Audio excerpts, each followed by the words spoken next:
I can't imagine my mom ever writing poetry, and yet... A poem for Gus, who always said the wedding was a bad idea.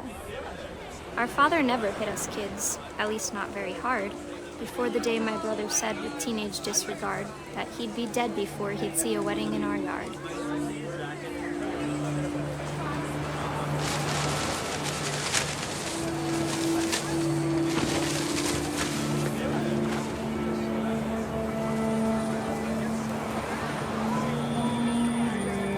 My father made him come, of course, but Gus stood far apart, just flew his kite and bottled up the storm inside his heart.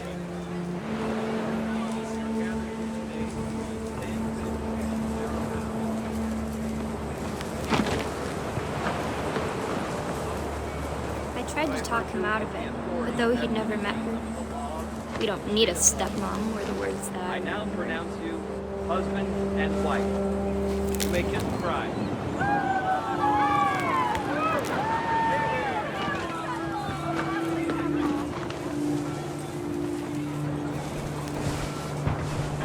When the time for photos came, Dad ordered him to come here. But Gus declined, and as a sign held up his middle finger.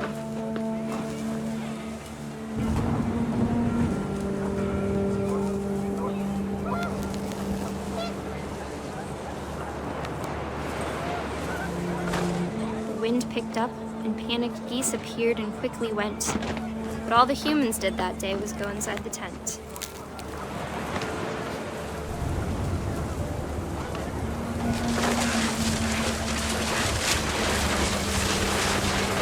The rain came down in buckets then, but no one seemed afraid that nature might destroy the tent our dad had crudely made.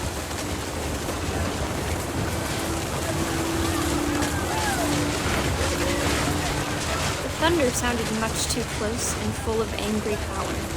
But all my father said to this was, "Make the music louder."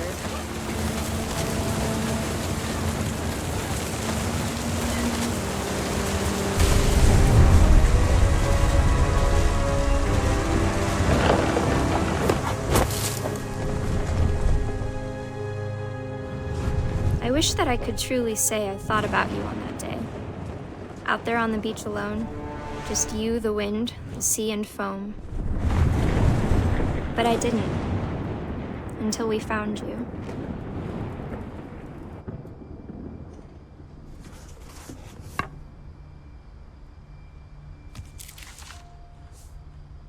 She never talked about him, but Mom told me once if I was a boy, they were going to name me Gus.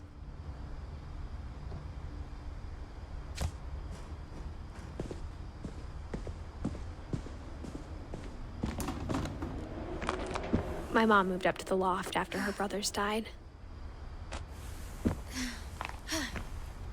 At the time, it was as far away as she could get.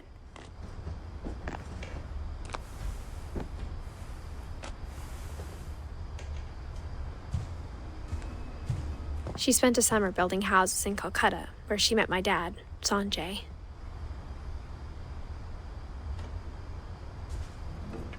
My mom moved to India a week after graduation and got a job teaching English.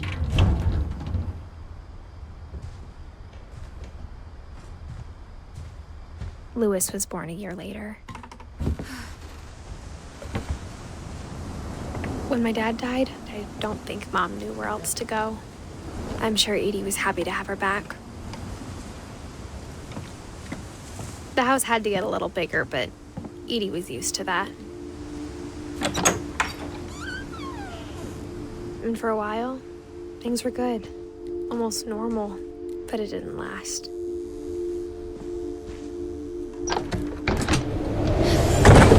The beginning of the end was Milton's 10th birthday, when Edie gave him a castle.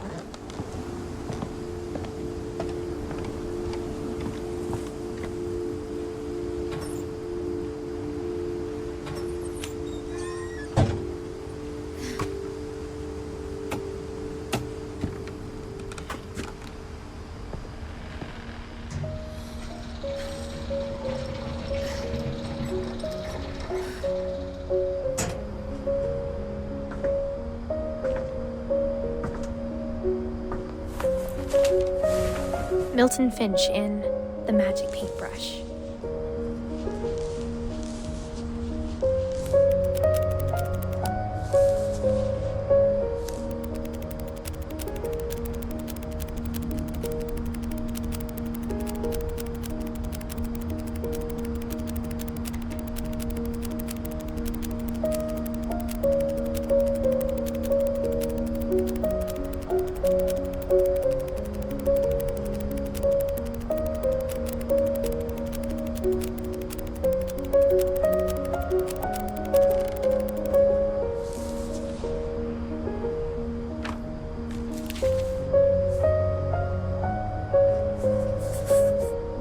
I was 4 when Milton disappeared.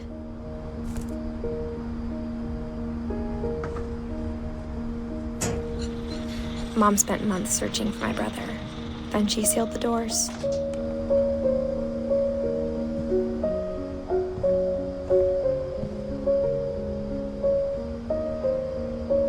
Whatever Milton had found in the house, Mom didn't want it getting out.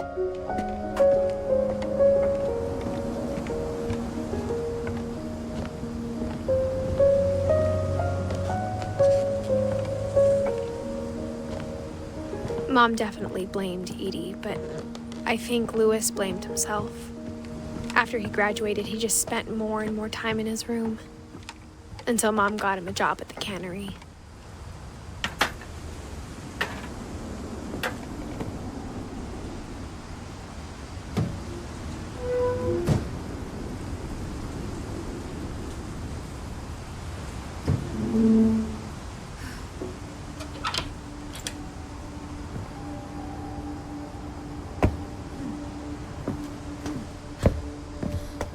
Louis's room smelled very, very familiar.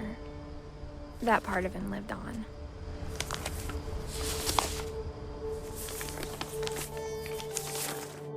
Dear Mrs. Finch, as Louis's psychiatrist, I can understand your desire for an explanation. As I see it, the trouble began in January, shortly after we convinced your son to seek treatment for substance abuse. Newly sober, I believe Louis first noticed the monotony of his daily life.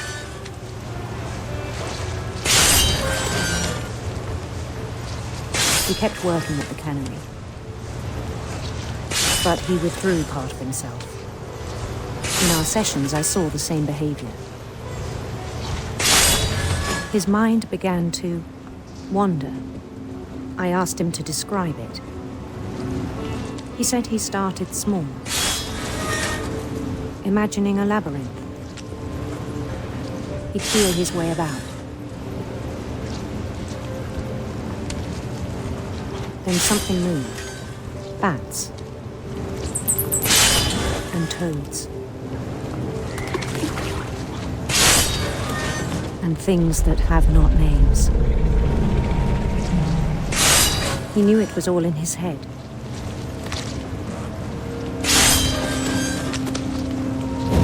He took it very seriously. I had hoped he'd find himself.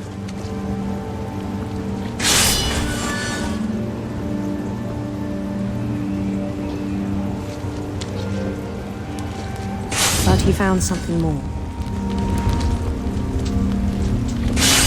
I worried about him then. Daydreaming at the cannery. I spoke with his boss. But he said Louis had become a model employee. Methodical, tireless, focused. Like a whole new Louis. So I let him go on.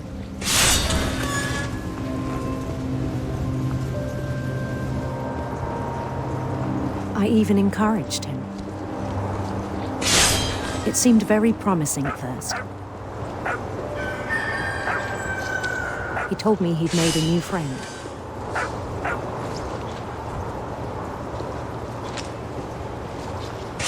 On the edge of a city he named Louis Topia. He built the city up slowly, brick by brick. Then he made musicians.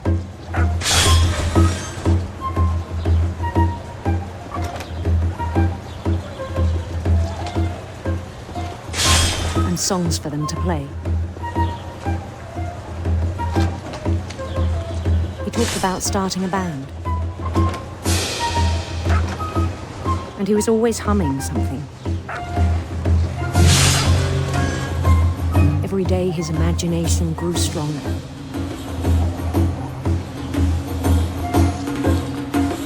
He no longer spoke at the cannery. But his chopping was as reliable as ever.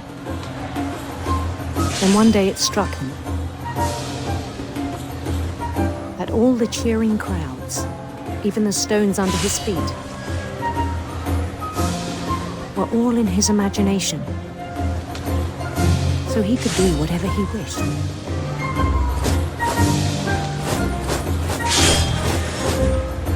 He held an election for mayor.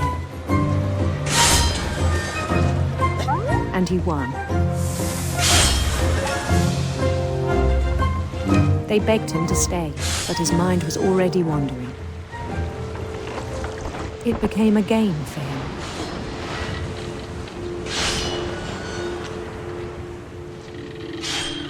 He'd conquer a city, then immediately push on.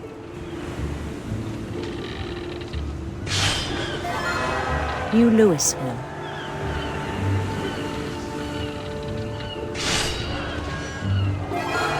St. Louis. He started drifting away from our reality.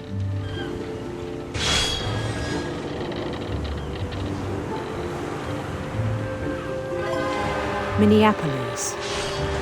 Until one day he forgot to go home from the cannery. Even as his mother pleaded with him, part of Louis kept sailing on.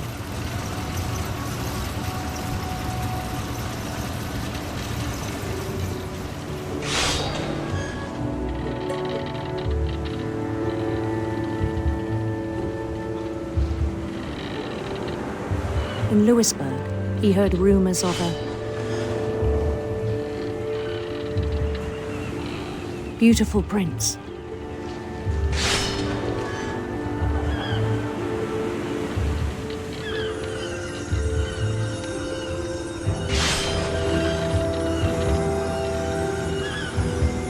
The prince was on his own quest for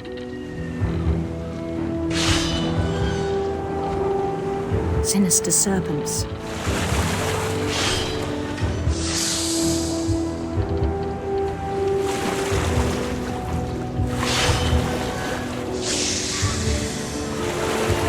He followed the sound of his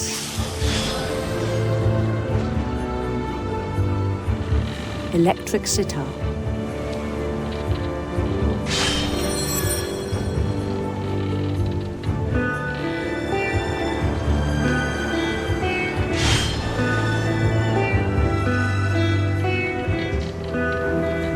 His chase led him to a golden palace east of the sun and west of the moon. Even then, his logic remained sound. He knew the world was all in his imagination.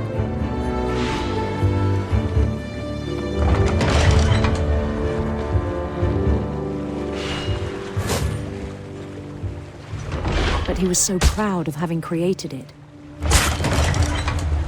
In his own eyes, he'd become something greater than a king.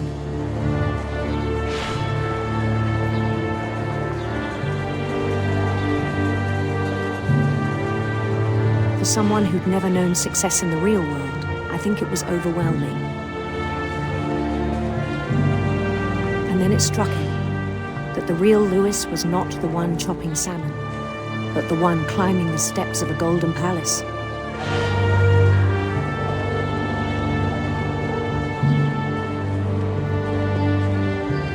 My imagination is as real as my body, he told me. It was hard to argue with him.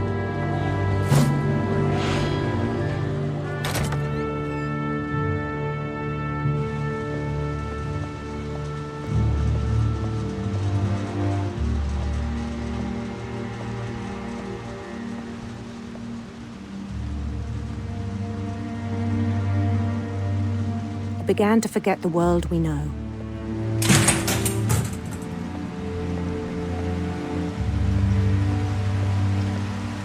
I think it pained him to remember Lewis, the cannery worker.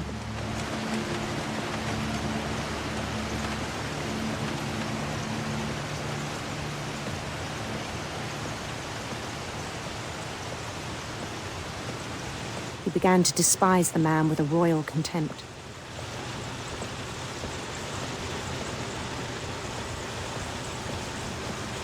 I still thought I could save him.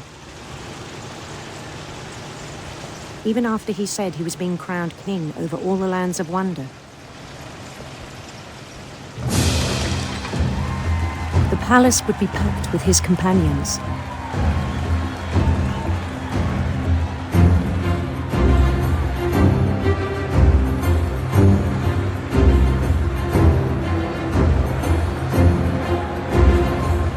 Including the wise Calico who insisted on inviting him.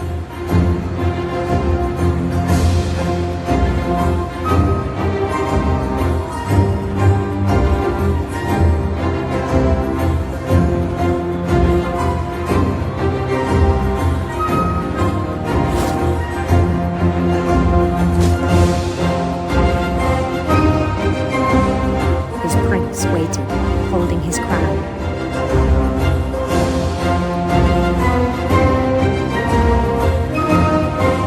There was only one thing left to do.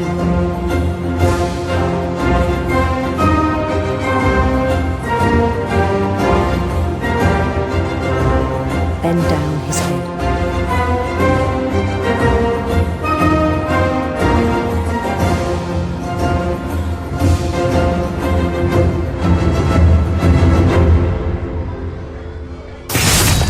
And the rest I think you know.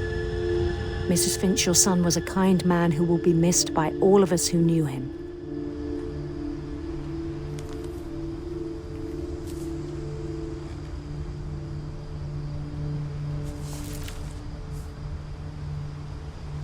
My brother was really cool. I wish you could have met him.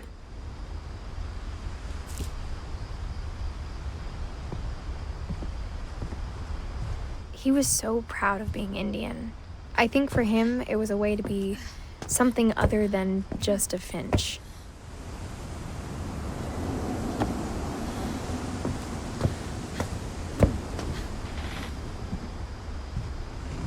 Lewis and I spent a lot of time playing games together, but he was surprisingly bad at them.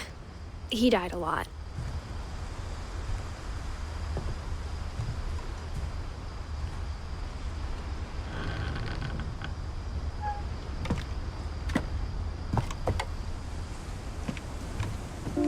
On the way back from Lewis's funeral, my mom told me to start packing. She waited until the day before we left to tell Edie.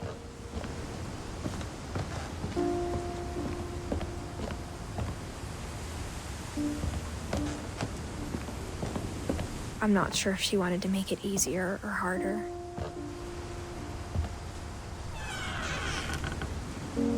I wish we'd stayed. But I understand why we left.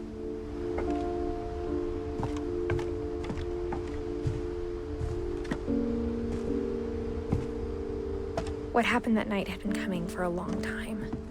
Maybe it should have come sooner.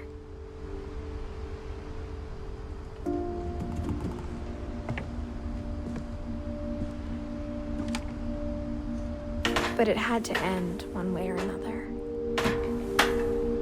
All that's left now is to tell you about that last night.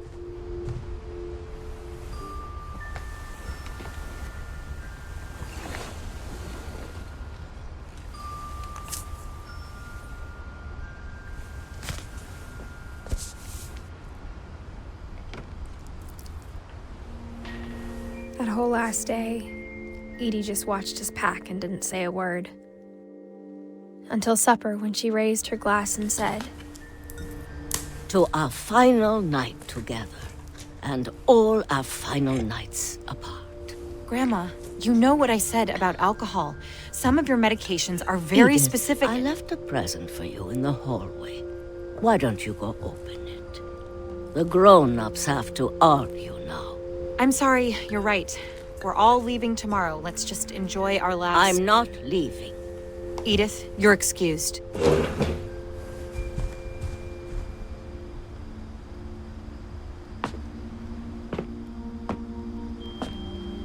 power had been shut off that morning, but Edie always had plenty of candles.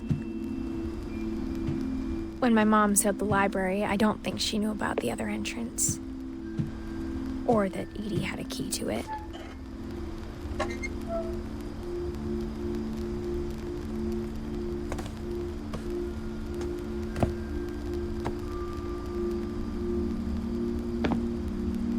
That thing you're afraid of isn't going to end when you leave the house.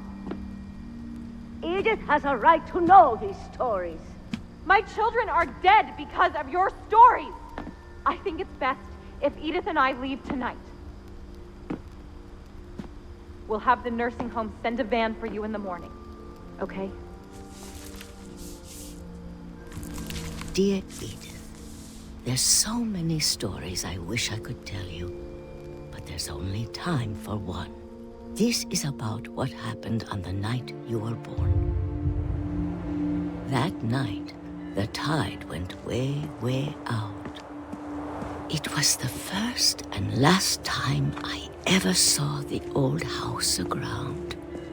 There'd been an earthquake out in the middle of the ocean. They called it the lowest tide in 1,000 years.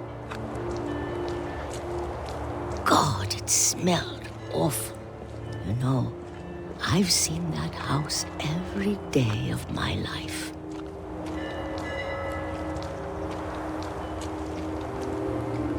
But I never thought I'd go back to it. When the fog rolled in, I lost my way.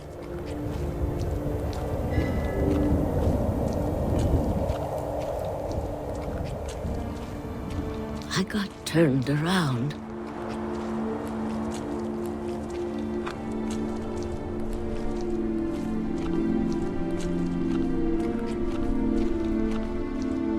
For a while, I wandered.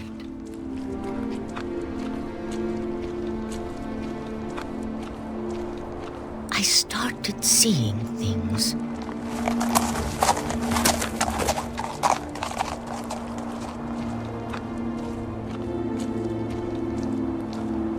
Things I'd forgotten had ever existed.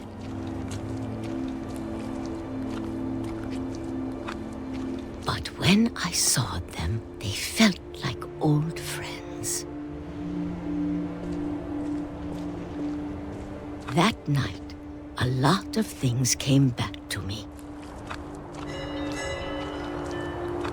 Or maybe I came back to them.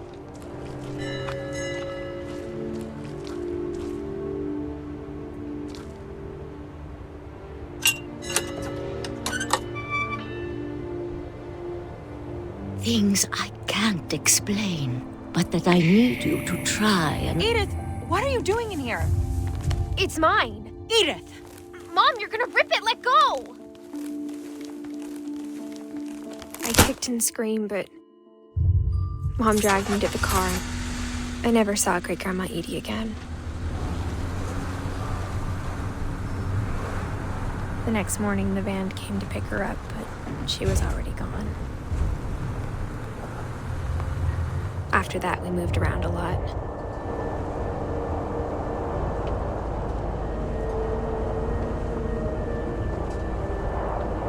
We both tried to make the best of it.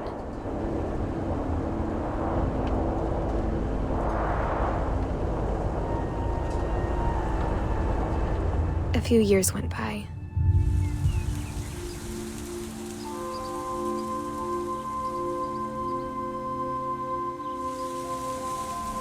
My mom didn't like to talk about it, but she started getting sick a lot. The rest happened pretty quickly. She got better for a while, and then she didn't. And then I was alone.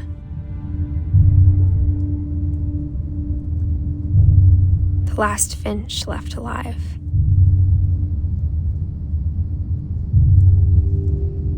Until I found out about you. I I'm still not sure what to tell you about all this. If we lived forever, maybe we'd have time to understand things. But as it is, I think the best we can do is try to open our eyes and appreciate how strange and brief all of this is. This journal was supposed to be for you. But now I hope you'll never see it. I just want to meet you and tell you all these stories myself. But I guess if you're reading this now, things didn't work out that way.